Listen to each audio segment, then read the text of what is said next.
Ben, c'est comme dire que le ciel est bleu.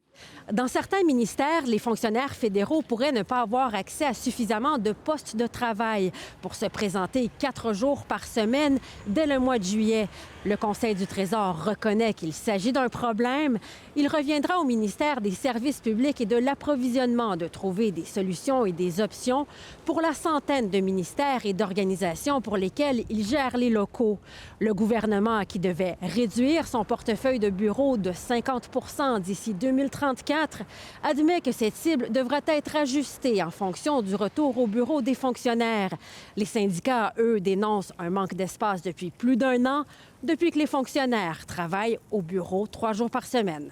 La majorité de personnes n'ont pas de bureau ou de place où aller. Ce qu'on demande, c'est une approche qui favorise le télétravail. L'idéal, ça serait que tout le monde ait leur propre bureau. Le gouvernement a tenu cette semaine 3 séances de consultation avec les syndicats sur le retour au bureau. Il a été question du calendrier, de la mise en œuvre, des espaces de travail, de la santé, de la sécurité, des mesures d'adaptation et des exemptions.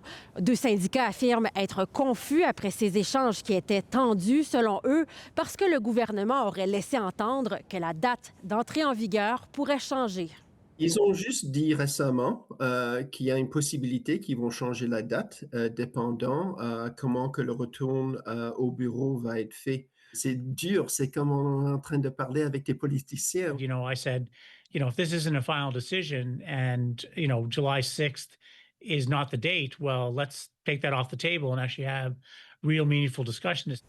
Le gouvernement ne nie pas que la date d'entrée en vigueur pourrait être revue et ajoute que les détails concernant la mise en œuvre seront partagés en temps et lieu.